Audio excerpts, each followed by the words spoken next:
पर जो पिछले 11 महीनों में नहीं हुआ वो अगले 7 दिनों में होने जा रहा था। इस केस की पहली ठोस कड़ी थी वो कॉल जो बलराम को आया था, और बलराम के अनुसार वो कॉल पीड़ित नीलम का था। नीलम बेटा, कहाँ है तू? सर, रोहतक का नंबर है, किसी भूषण शर्मा के नंबर स्टार्ट है।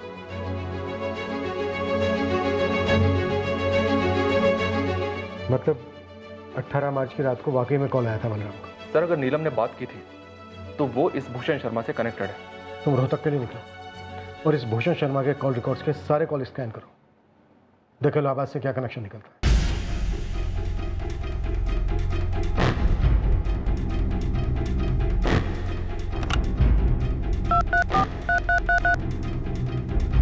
The number you have called is currently switched off.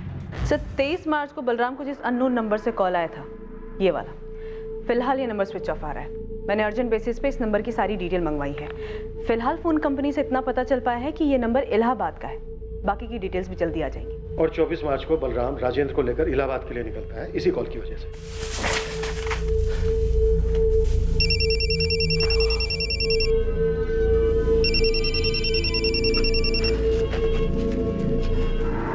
Hello. Hello, Balram बिश्ती। जी, आप कौन बोल रहे हैं? नीलम तुमसे मिलना चाहती है। क्या?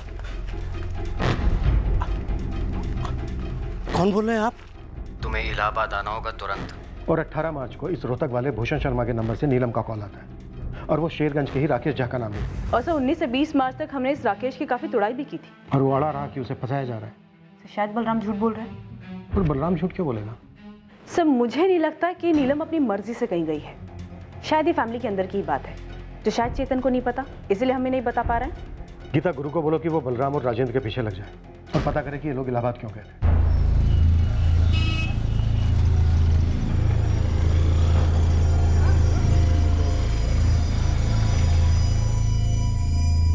मैं इस भूषण शर्मा को नहीं जानता, मेरे पहले कभी किराए पे रहा होगा।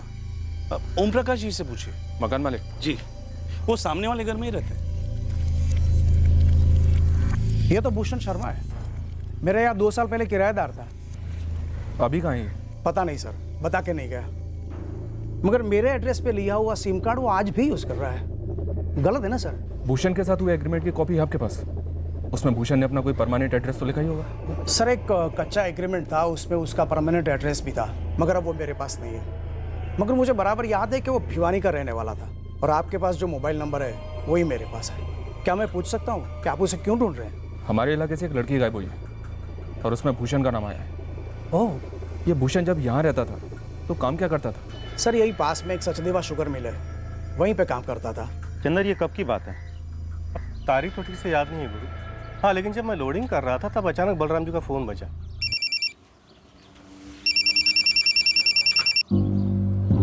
और फ़ोन पर बात करने के बाद पता नहीं क्यों उनके चेहरे का रंग उड़ गया। क्या हुआ बलराम जी? कुछ नहीं। फिर चेहरे का रंग क्यों उड़ा हुआ? कोई परेशानी है? कुछ नहीं। फिर 2 दिन की छुट्टी ली, और जब छुट्टी से लौटे तो वहीं चेहरे का रंग उड़ा हुआ। तुम्हें क्या लगता है कि बलराम का ही हाथ है उसके बेटी के गायब होने में? ये मैं कैसे बता सकता हूँ? अरे भाई, बात होती होगी ना आपस में, वैसे भी 11 महीने हो गए। हाँ, वो तो है। वैसे गुरु एक बात बताऊँ, बलराम जी अपनी बेटी से बहुत प्यार करते थे। जितना प्यार वो अपने बेटे चेतन से करते थे उतना ही बड़ी बेटी नीलम से। वो बेचारी कैसे गायब हुई, किसने अगवा किया, उसके साथ क्या हुआ, अब ये मैं कैसे बता सकता? फोटो दिखाने की जरूरत नहीं है साहब। भूषण और मैं एक साथ ही काम करते थे यहाँ, हम दोनों फोरमैन की ड्यूटी करते थे शिफ्ट से। इस वक्त भूषण कहाँ है? भिवानी में? भिवानी में? ना ना, मतलब हो सकता है कि उसके माँ बाप वगैरह वहाँ हो, लेकिन भूषण तो अभी पंचकुला में है। वहाँ का नंबर, एड्रेस? 1 महीने पहले मेरी बात हुई थी उससे, तब उसने कहा था कि वो किसी फैक्ट्री में फोरमैनगिरी कर रहा है। फैक्ट्री का नाम? वो तो मैंने नहीं पूछा साहब, लेकिन हुआ क्या है? हमारे इलाके की गायब हुई एक लड़की ने भूषण के फ़ोन से अपने बाप को फ़ोन किया था, तभी से भूषण का नंबर भी ऑफ है। भूषण तो कभी अपना फ़ोन ऑफ नहीं रखता, और ये लड़की वड़की कुछ समझ नहीं आ रहा।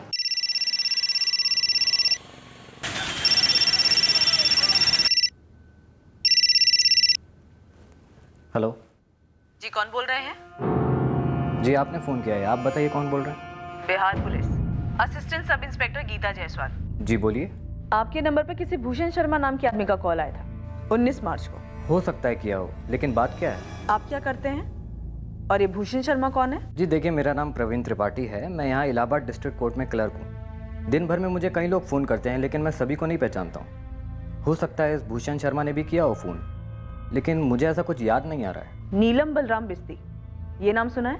नीलम बलराम बिश्ती? 21 साल की लड़की है, यहीं शेरगंज की है, 11 महीने से गायब है। नहीं, मैंने ऐसा कोई नाम नहीं सुना, याद तो नहीं आ रहा है मुझे।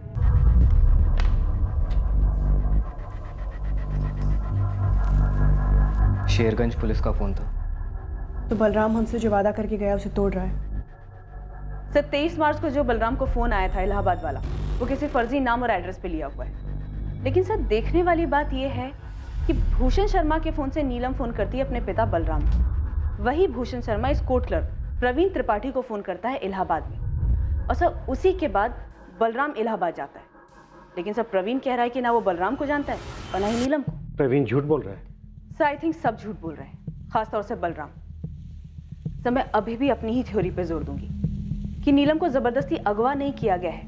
ये जरूर फैमिली का ही मैटर है, जिसमें district court clerk Praveen Tripathi भी शामिल है। तो जरूर ये कोर्ट मैरिज का मसला हो सकता है। जबरदस्ती शादी करा दी गई होगी इलाहाबाद में। जितना नीलम को जाना है उससे लगता तो नहीं है कि नीलम की जबरदस्ती शादी करवाई जा सकती है। सर जिद तोड़ी गई होगी। वो जो फोन आया था नीलम का बलराम को, सर वो सच में आया होगा। नीलम मदद मांग रही होगी कि उसके बाबा आकर उसे छुड़ाएं इस जबरदस्ती की गई शादी से, और बलराम वो हमें यहाँ गोल गोल घुमा रहा है। इस बलराम से दोबारा बात करनी होगी, और इस बार हमारी अपनी भाषा में।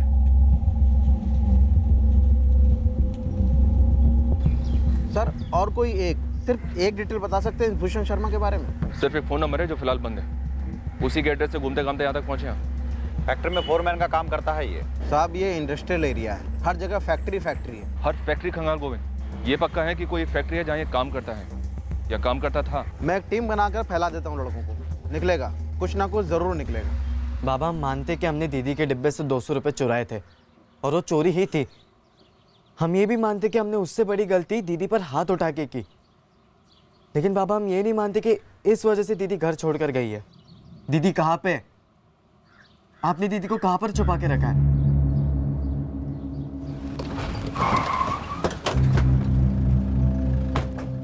बलराम जी थाने चलिए, आपसे कुछ जरूरी बातें करनी है। मेरे पास कहने के लिए अब और कुछ नहीं बचा। नीलम जब तक मिल नहीं जाती ना, तब तक हमारे पास कहने सुनने के लिए काफी कुछ है।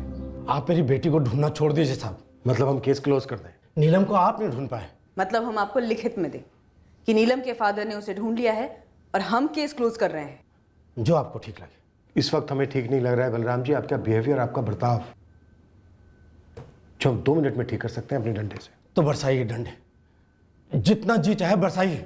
ऐसा क्या कर दिया नीलम के साथ जो आप हमारे डंडे से खुद को दंड देना चाहते हैं? किसी से जबरदस्ती शादी तो नहीं करवा दी है इलाहाबाद में? कहीं ये मिसिंग केस पहले ही दिन से एक नाटक तो नहीं था? तुम्हारी खामोशी का ये एक एक पल हमारे शक को और गहरा करता जा रहा है। अब तो हम दावे के साथ कह सकते हैं कि अगर नीलम घर वापस नहीं लौटी है, वो इसलिए क्योंकि इसका जिम्मेदार उसका बाप है। क्यों बलराम, ये गुमशुदगी का नाटक क्यों? राम कसम मैंने पुलिस को कुछ नहीं बताया। तो फिर वो मुझ तक कैसे पहुंचे? मुझे नहीं पता, मैं पुलिस से बात ही नहीं कर रहा हूँ। तो अभी बात कर और बोल उन्हें साफ साफ कि मुझे ये केस आगे नहीं बढ़ाना है। तुझे तेरी बेटी की परवाह है या नहीं? हाँ है। तो बस केस वापस ले ले, जल्द से जल्द। मुझे ये केस आगे नहीं बढ़ाना साहब। तुमने कोई मार्केट से प्रेशर कुकर नहीं खरीदा है कि वापस कर दिया और फिर रिफंड भी मिलेगा? तो क्या करेंगे आप? मारेंगे? मारिए, जान से ही मार दीजिए मुझे। ये ड्रामा नहीं बलराम, पीड़ित तुम्हारी बेटी नीलम है, तुम नहीं। तुम गुनहगारों की तरफ हो। गुनहगार तो ये गरीबी है साहब। सिर्फ 200 रुपए और एक थप्पड़ की वजह से मेरी बेटी घर से निकल गई गुस्से में, ये सच है और ये बदल नहीं सकता। क्योंकि ये हुआ है तो बाकी सब भी हुआ। बाकी सब? इस बाकी सब पर थोड़ी रोशनी डालेंगे? मुझे नहीं पता साहब मेरी बेटी है कहाँ। अगर पता होता तो उसे मैं कब का घर ले आता। आपके ये बकवास भाषण नहीं सुनता। सर इस भूषण शर्मा का पंचकुला के घर का एड्रेस मिल गया है। इसने 21 मार्च को फैक्ट्री से नौकरी छोड़ी। कभी गोविंद इसके किराए के मकान पर है। इस वाले घर से भी निकल गया? गोविंद कह तो यही रहा है सर। इस भूषण शर्मा को ट्रेस करना बहुत जरूरी है मनोज। ये केस कुछ अजीब है। बलराम काफी कुछ जानता है और काफी कुछ छुपा भी रहा है।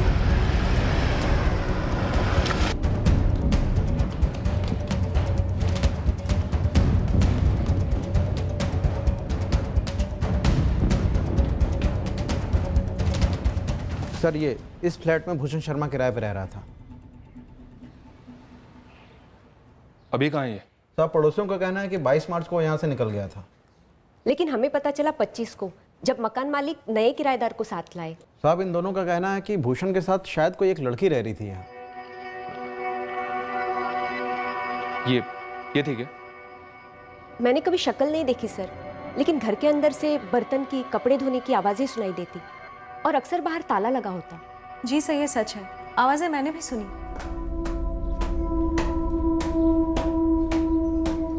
सुना मगर ऐसे कैसे? मुझे पहले लगा बिल्ली बिल्ली होगी। बिल्ली तो बर्तन गिरा सकती है ना, ब्रश से कपड़े थोड़ी धोएगी।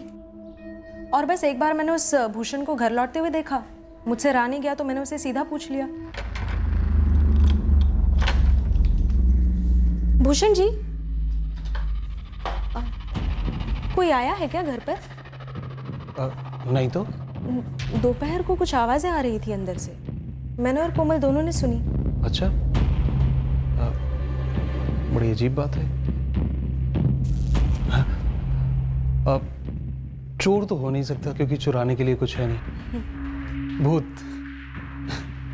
भूत हो सकता है। हाँ, घर काम की आवाजें आ रही थी तो भूतनी होगी। मैं कोशिश करता हूँ उसे भगाने की। और उस दिन के बाद आवाजें आनी बंद हो गई। ये भूषण शर्मा इस वक्त कहाँ मिलेगा? मकान मालिक को भी नहीं पता और जहाँ फैक्ट्री में काम करता था उन्हें भी नहीं पता। 22 मार्च को भूषण शर्मा ने पंचकुला का किराए का मकान छोड़ा और 19 मार्च को इलाहाबाद के प्रवीण त्रिपाठी को कॉल किया और फिर 18 मार्च को इस भूषण शर्मा के नंबर से बलराम को कॉल आता है और बलराम कहता है कि ये कॉल नीलम ने किया था। नीलम? और फिर 24 और 25 तारीख को बलराम और राजेंद्र इलाहाबाद के लिए निकलते हैं। मतलब पक्का ये सब आपस में मिले हुए, भूषण, प्रवीण, बलराम और राजेंद्र। ये चारों कनेक्टेड लगते हैं, लेकिन सर सवाल है कि इस वक्त नीलम कहाँ है? वो सही सलामत है भी या नहीं? 11 महीने कोई पहल नहीं और अब अचानक से तूफान सा आया है लीड्स का और खबरों का। साहब मैंने बलराम और राजेंद्र दोनों पर फील्डिंग लगा रखी है, लेकिन दोनों हद से ज्यादा चुप हैं। सर ये प्रवीण त्रिपाठी इलाहाबाद वाला, उठाते हैं इसे सब।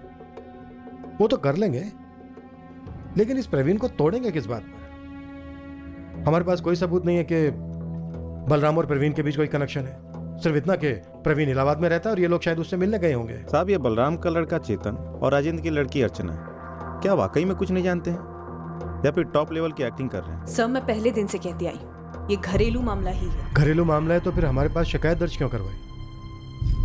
किसे गुमराह करने के लिए?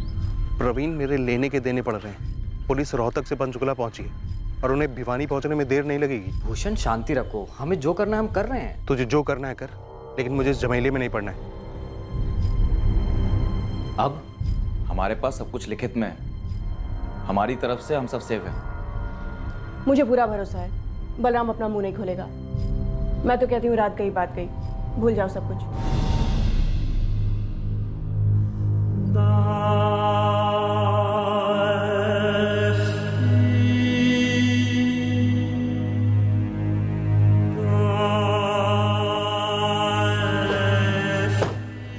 हम भूषण शर्मा तक पहुंचने में कोई कसर नहीं छोड़ रहे थे। ये आदमी हमारी एकमात्र लीड था जिसके जरिए हम जान पाते कि नीलम रिश्ती कहां थी और वो जहां भी थी वहां क्यों थी।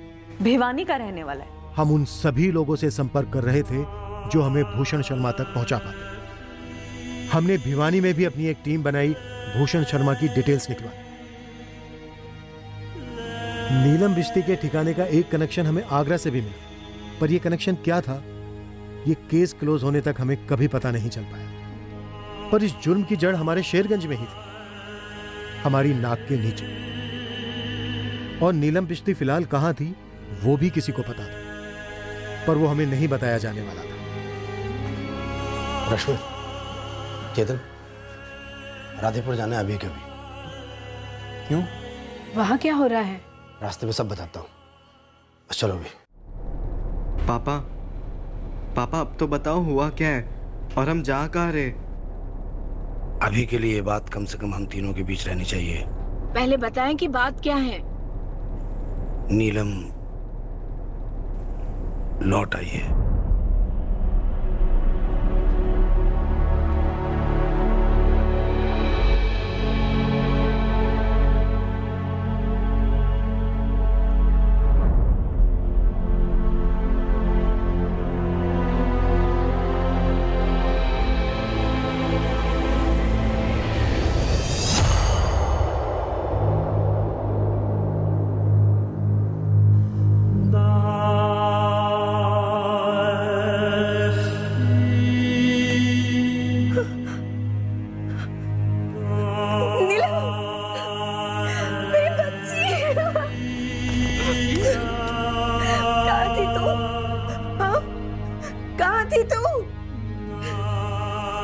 गुस्सा दीदी, इतना? कल रात लौटे हैं, पानी पीकर सो गई, अब जाके कुछ खाइए। उसे कुछ दिन यहीं रखो राजेंद्र, उसे ठीक होने में समय लगेगा। बाबा, मौसा जी, नीलम दीदी पूरी तरह से बदल गई है, कुछ बोल भी नहीं रही है और इतनी कमजोर क्यों हो गई है दीदी? हमें भी उसने कुछ नहीं बताया। दीदी थी कहाँ पे?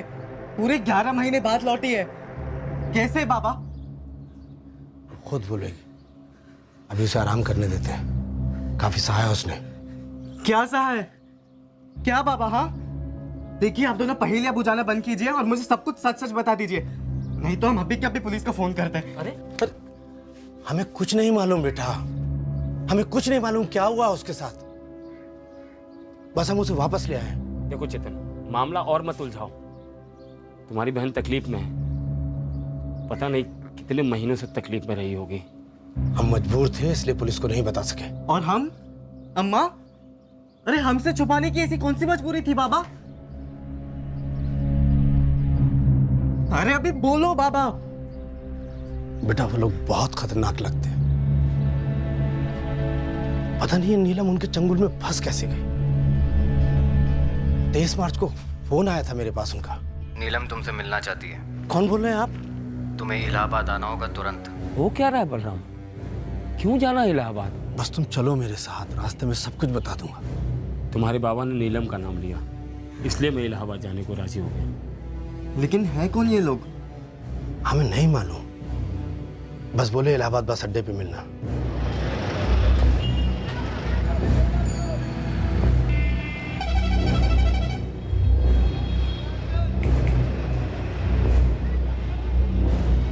पता नहीं उस आदमी ने हमें कैसे पहचान लिया, उसे हमारे नाम मालूम थे, वो हमें साथ ले गया।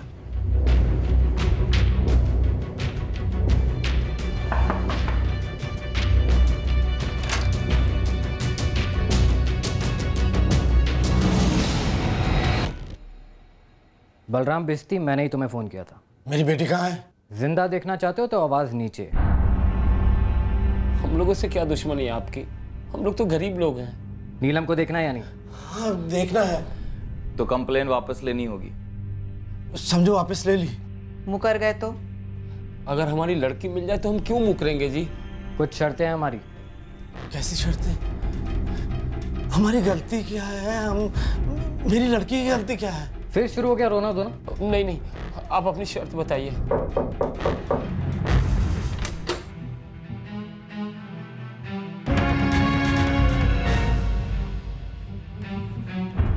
उन लोगों ने स्टाम्प पेपर तैयार कर रखा था चेतन, और मेरी फोटो भी चिपकाई हुई थी।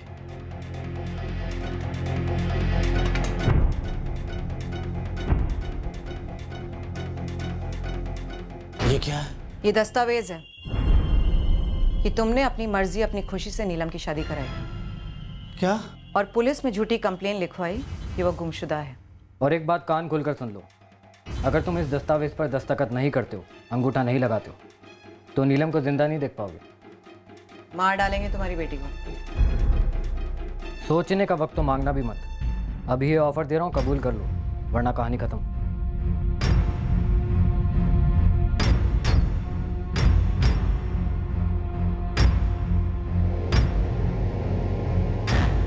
ये लोग, अब मेरी बेटी मुझे दे दो। लड़की 2 अप्रैल को मिलेगी, जब हम सब संतुष्ट हो जाएंगे कि तुमने कंप्लेंट वापस ले ली। अब जुबान देते हैं, पुलिस के पास नहीं जाएंगे, बेटी लौटा दो। बोला ना 2 अप्रैल को। चलो अब निकलो अपने घरों को। मुंह खोला तो हम नीलम को खोल देंगे।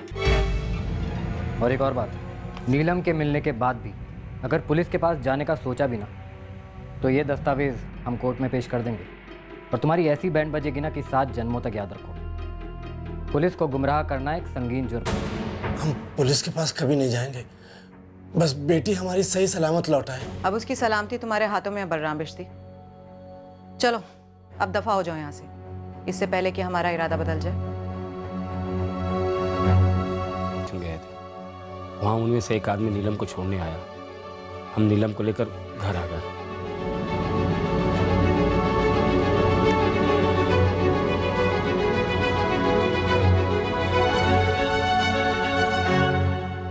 बस इसी कारण से हमने पुलिस को कुछ नहीं बताया और तुम लोग को भी। लेकिन बाबा हमें पता लगाना होगा कि दीदी के साथ क्या हुआ है, और उन लोगों के पास आपकी फ़ोटो कहाँ से आई? हमें नहीं पता रे। तो उस रात वाकई में आपको दीदी का फ़ोन आया था? हाँ बेटा। अरे कुछ तो बोलो, कौन है इतनी रात गए? बाबा, बाबा। नीलम, नीलम, नीलम बेटा, कहाँ है तू? बाबा मुझे बचा लीजिए, मुझे बचा लीजिए। नीलम मेरे बच्चे, ये तो बता तू है कहाँ? बाबा मुझे नहीं पता मैं कहाँ हूँ, ये सब राकेश भैया ने किया है। बाबा मुझे बचा। बस अब तेरी बहन ही बता सकती है 11 महीने कहाँ थी, क्या हुआ क्या नहीं। देखो बेटा, वो अब गहरे सदमे में है, एक बार ठीक हो जाए जरूर बताएगी हम सबको। नहीं बाबा, हमें अभी के अभी पुलिस के पास चलना चाहिए। मौसा जी, इन लोगों को सजा होनी चाहिए। मूर्खों वाली बात मत करो चेतन, सजा तुम्हारे बाबा को भी होगी। अंगूठा लगाया कोर्ट के कागज पर। देखो बेटा, पुलिस अगर उन्हें पकड़ भी लेना तो मरेंगे हम। ठंडे दिमाग से काम लो चेतन, तुम्हारी बहन लौट आई है पूरे 11 महीने बाद। हम तो मान ही बैठे थे कि दोबारा कभी चेहरा ही नहीं देख पाएंगे। देखो बेटा, बस उसकी देखभाल करनी है, ठीक करना है उसे।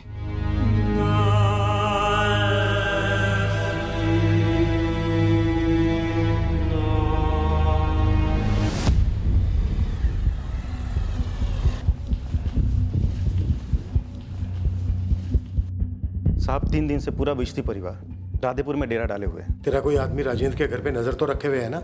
हाँ साहब, लेकिन कोई भी मूवमेंट नजर नहीं आ रही। लेकिन तीनों के तीनों, बलराम, चेतन और नीलम की माँ, सभी वहाँ पहुँचे हुए हैं। मतलब दाल में ज़रूर कुछ काला है साहब। मुझे तो लगता है ये नीलम वही उस घर में है। आप धावा बोली डालो।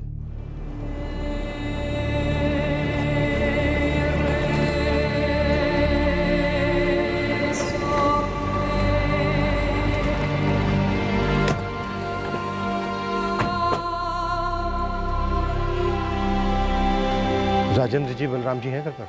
वो तो काम पर गए हैं। बिस्ती परिवार यहाँ क्यों रुका हुआ है? जी बात क्या है? नीलम के बारे में नहीं पूछेंगे आप? आप लोग चाहते क्या है?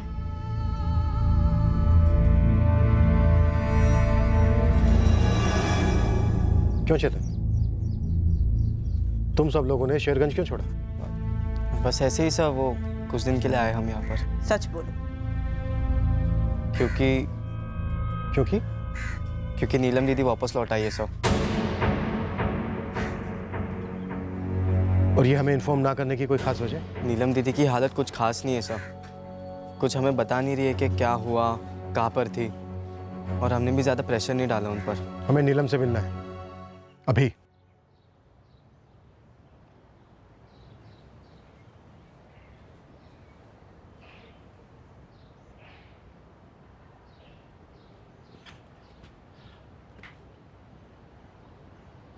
हमारी बच्ची वापस आ गई है, देख सकते हैं आप लोग।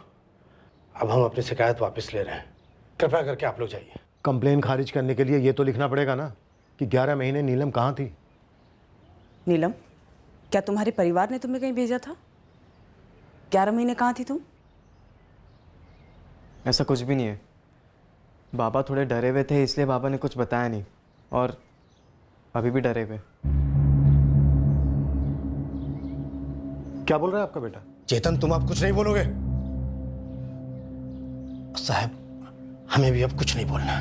देखिए, आप डरिए मत, हम आपकी मदद के लिए हैं। नहीं चाहिए हमें आपकी मदद। सर हम बताते। चेतन सर, उन्होंने बाबा से स्टैम्प पेपर पर अंगूठा लगवाया और बाबा को ये बोलकर डरा दिया है कि अगर कुछ भी होगा आगे जाके तो उसके लिए बाबा फंसेंगे, और वो लोग नहीं, मेरी बहन। इसके साथ तो बहुत कुछ गलत हुआ है सर, कुछ बोल भी नहीं पा रही है वो। बाबा और मौसा जी जाकर दीदी को इलाहाबाद से छुड़ा लाए थे, इस शर्त पर कि वो अपना कंप्लेंट वापस ले लेंगे। नीलम,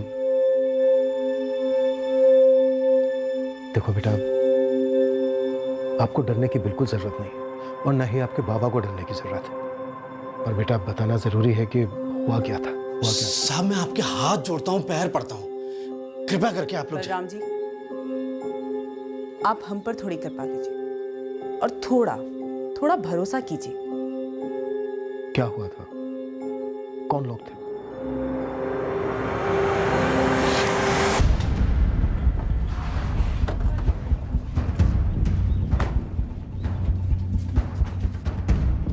चल राकेश, नाटक खत्म तेरा।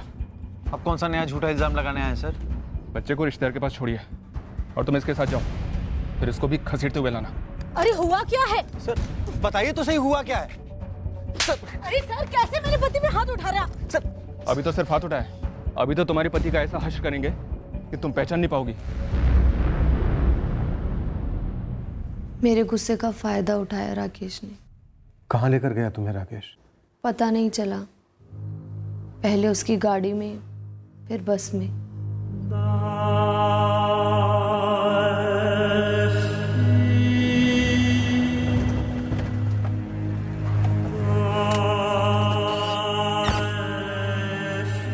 अरे नीलम, यहाँ क्या कर रही हो?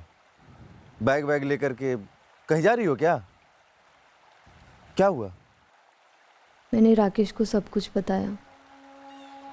मैं भैया बुलाती थी उसे, भरोसा था उसके ऊपर। मैं अपना सारा गुस्सा उगल गई। चेतन के साथ हुए झगड़े से मेरा माथा फिर गया था और मैंने उसे सब कुछ बता दिया। बिल्कुल सही किया तुमने नीलम, बिगड़ गया है चेतन। अम्मा कहती है भुला दे, माफ कर दे। लेकिन उसने माफी नहीं मांगी होगी। एक तो चोरी, ऊपर से सीना चोरी। अरे कल को किसी क्रिमिनल गैंग में भर्ती हो सकता है वो। वही तो राकेश भैया, लेकिन अम्मा पापा है कि समझने को तैयार ही नहीं है कि ये कितना सीरियस मैटर है। अरे वो सीरियस नहीं होंगे जब तक तुम सीरियस नहीं होगी नीलम। मतलब भैया? मतलब तुम गुस्से में घर से निकली हो ना, पकड़े रहो गुस्से को। एक दिन घर ही मत जाओ, तुरंत फोन ऑफ कर दो, सिम भी निकाल दो इसका। अरे करो करो, सोचो मत, सबके होश ठिकाने आ जाएंगे। और मौसी के घर भी मत जाना। तो फिर? तुम मेरे साथ चलो। अरे जरा तिल मिलाने दो इनको, सबक सीखेगा चेतन। एक तो घर में कभी चोरी नहीं करेगा और बहन पे हाथ उठाने जैसी जलील हरकत तो करेगा ही नहीं। और तुम्हारे माँ बाप भी समझेंगे कि ये कोई एवं ही बात नहीं है। अरे सब समझ जाएंगे, सुधर जाएंगे। लेकिन अगर तुम चुपचाप घर वापस चली गई तो सब समझेंगे तुम नौटंकी कर रही हो।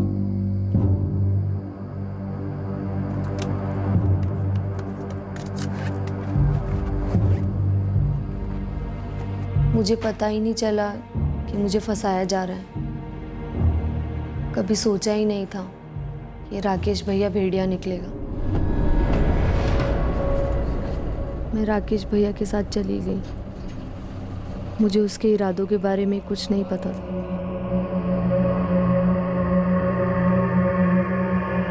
अरे इधर इधर इधर आ। नीलम, ये हमारा दोस्त है प्रवीण। आज रात हम यहीं रुकेंगे, कल सुबह होते निकल जाएंगे। जी नमस्ते। नमस्ते भैया। राकेश भैया, मुझे लगता है कि मुझे अम्मा पापा को फ़ोन कर देना चाहिए। वो परेशान हो रहे होंगे कि मैं मौसी के घर भी नहीं पहुंची। अरे यही तो हमारा प्लान था ना नीलम। तुमने अगर फ़ोन कर दिया तो सारे प्लान पे पानी फिर जाएगा। चेतन हंस देगा तुम पे और फिर से हाथ उठाएगा। इस बार 200 की जगह 2000 चुराएगा। समझ जी, आज रात यहीं काट लीजिए, कल सुबह चाय नाश्ता करके लौट जाइएगा। हाँ, कल सुबह लौट जाएंगे। चलो चलो, दरवाज़ा खोलो।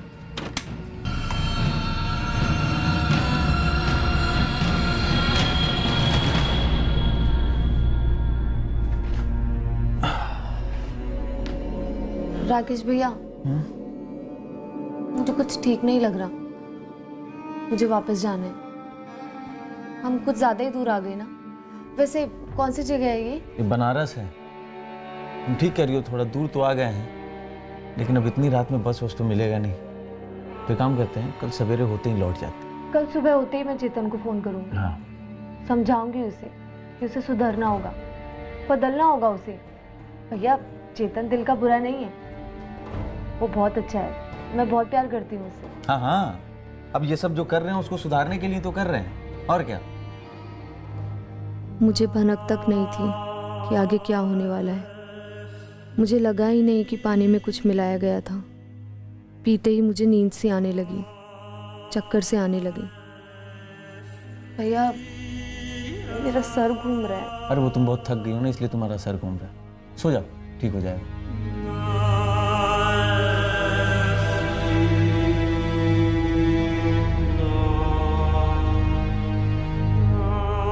वो मेरे पास लेट गया। मैं आधी बेहोशी में भी सोच रही थी कि ये ऐसा क्यों कर रहा है, लेकिन मैं कुछ बोल नहीं पा रही थी। कमज़ोरी सी थी, सब धुंधला सा था और फिर अचानक से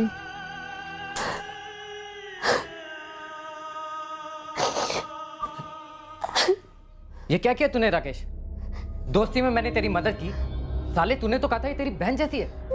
मैंने कितने बार मना किया, तो बोला भी नहीं, लेकिन उसने मेरी सुनी तक नहीं। छी राकेश, घिन आ रही है मुझे तुझसे। नीलम, अभी के अभी अपना बैग उठाओ, मैं तुम्हें तुम्हारे घर तक छोड़ कर आऊंगा। नीलम मेरी बात सुन। भैया इसको बोल दो मेरे पास ना आए, मुझसे दूर रहो। इतनी शॉक में थी सर, इतनी टूटी हुई थी कि मुझसे हिम्मत ही नहीं हुई बाबा या चेतन को फ़ोन करने की। कैसे बताती उन्हें कि मेरे साथ क्या हुआ। मैं फ़ोन करना चाहती तो भी नहीं कर पाती सर। मुझे अचानक से भनक लगी कि राकेश ने मेरा फ़ोन रख लिया था। ये प्रवीण, ये तुम्हें इलाहाबाद ले गया? मुझे मालूम नहीं था सर वो मुझे कहाँ लेके जा रहे थे। प्रवीण भैया पर भरोसा किया था, लेकिन वो भी राकेश जैसा निकला। दोनों की मिलीभगत थी सर। प्रवीण ने मुझे कोल्ड ड्रिंक पिलाया और मैं फिर से बेहोश हो गई, और जब उठी तो मैं प्रवीण के घर पर थी।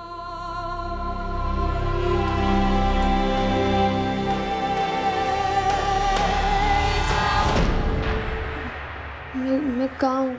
इलाहाबाद। प्रवीण भैया मुझे घर जाना है। तेरा अपना नया घर होगा नीलम, तेरी शादी होने वाली है। शादी नहीं, मुझे शेरगंज जाना है, अम्मा पापा के पास, अपने भाई के पास। भूल जाओ उन्हें, तेरी शादी तय हो गई है। नहीं मुझे चू तक की तो चीर के रख दूंगी तुझे नीलम। दवा खिला दो साली को, दिमाग ठिकाने पर रहेगा। नहीं मुझे घर जाना। अरे बैठ यहाँ पे।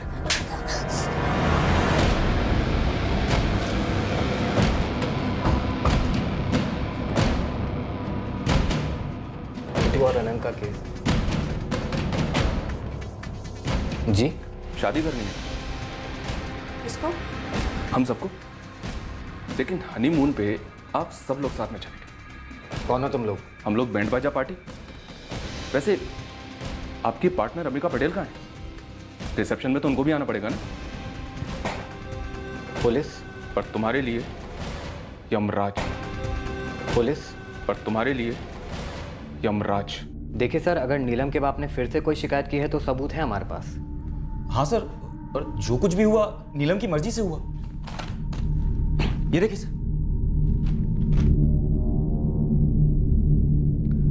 जिस दिन पकाने में पानी बंद हो जाए ना, इस कागज का इस्तेमाल कर लेना, समझा? तुम सब लोग थाने चलोगे, सबके दस्तखत लिए जाएंगे और अंगूठे के निशान भी लिए जाएंगे। अगर निशान देने की हालत में रहे तो। इस घिनौनी साजिश, इस संगीन जुर्म के हर किरदार को हमने धर लिया। प्रवीण त्रिपाठी, उसकी पत्नी नीता त्रिपाठी, पार्टनर सुधांशु सिंह और एजेंट अंबिका पटेल। पर इस साजिश का सरदार, मास्टरमाइंड था राकेश झा, जो नीलम और उसके परिवार से अच्छी तरह परिचित था। उसने नीलम के गुस्से का फायदा उठाया और उसे अगवा कर लिया। वाराणसी की रहने वाली अंबिका पटेल ट्रैफिकर थी, जिसका राकेश झा के साथ अफेयर था, और उसके जरिए राकेश प्रवीण, नीता और सुधांशु से कांटेक्ट बना पाया था। इंस्पेक्टर साहब, हमने बड़े कायदे से लड़की को सही सलामत उसके घर तक पहुंचा दिया है। बहुत बहुत धन्यवाद प्रवीण जी।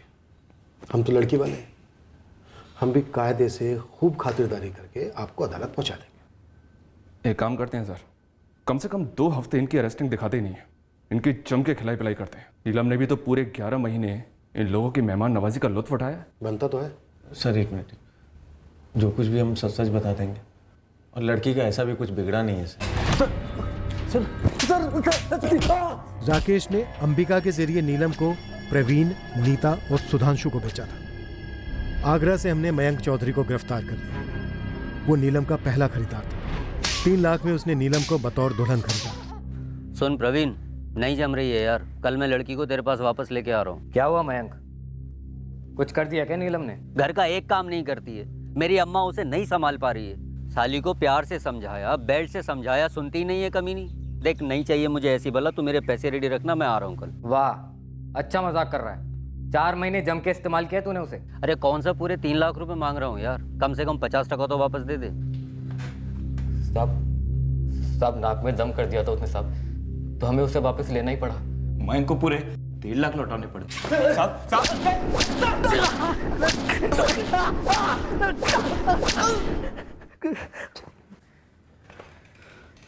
फिर किसे बेचा नीलम को?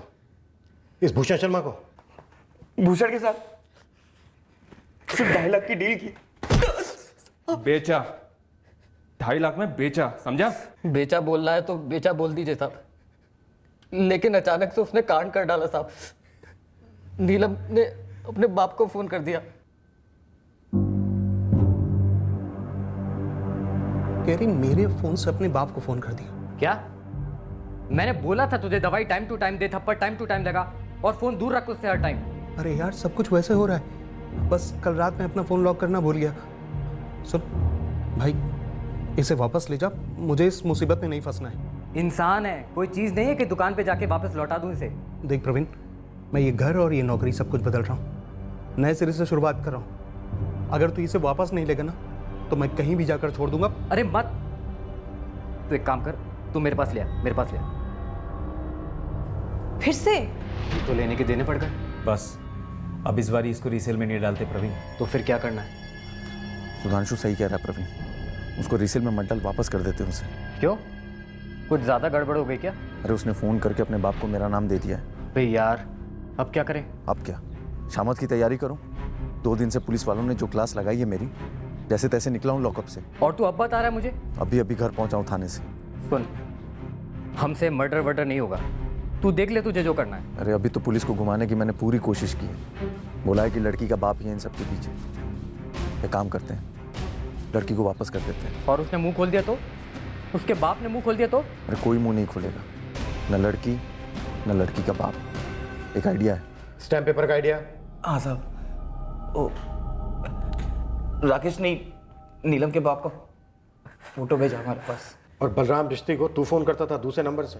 हाँ साहब, फर्जी सिम कार्ड इस्तेमाल किया था। ये भूषण शर्मा कहाँ इस वक्त? वो फरीदाबाद में साहब। सर आप मेरी बात क्यों नहीं समझ रहे सर? सर मेरा गुनाह क्या है सर? सर मैंने बाकायदा शादी किया है उससे सर। 2 दिन बाद हमने भूषण शर्मा को गिरफ्तार किया और इस केस का आखिरी गुनहगार हमारी हिरासत में आ गया। साहब आप एक बार स्टैम्प पेपर पढ़ तो लो, ऊपर से हमने लड़की को वापस भी कर दिया है।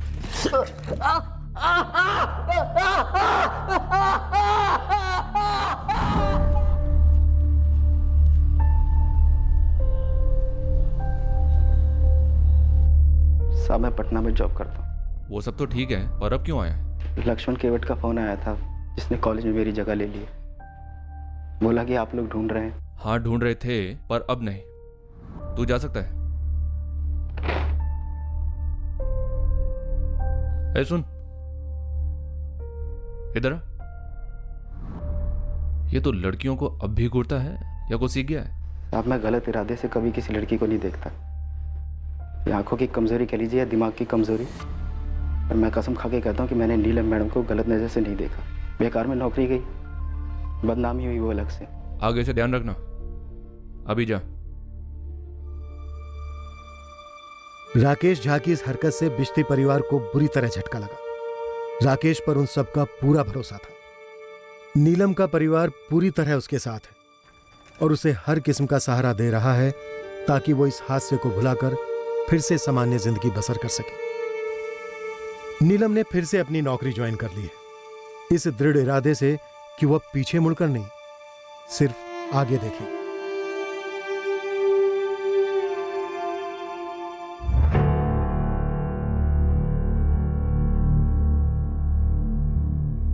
नीलम की मेडिकल रिपोर्ट ने इस बात का पुष्टिकरण किया कि उसके साथ बलात्कार हुआ था, पर बेहोशी की दवाइयां पिलाने का आरोप सिद्ध नहीं हो पाया, क्योंकि जब तक नीलम का मेडिकल करवाया गया तब तक काफी देर हो चुकी थी और उसके ब्लड स्ट्रीम में उन दवाइयों के अंश नहीं मिले। सारे आरोपियों में केवल नीता त्रिपाठी की जमानत हुई क्योंकि वो प्रेग्नेंट थी।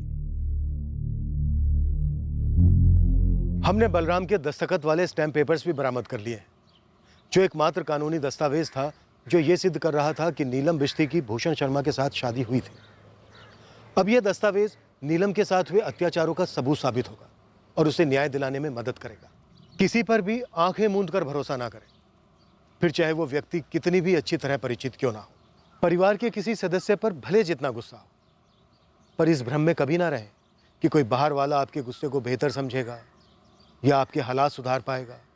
नहीं, फैमिली फैमिली होती है।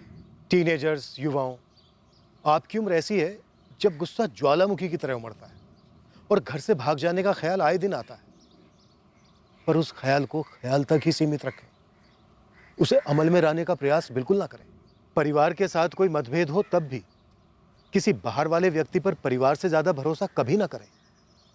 कल रविवार यानी 27 मई को क्राइम पेट्रोल सतर्क का टेलीकास्ट नहीं होगा। अगले हफ्ते फिर मिलेंगे एक नए केस के साथ। क्राइम पेट्रोल सतर्क। जय हिंद।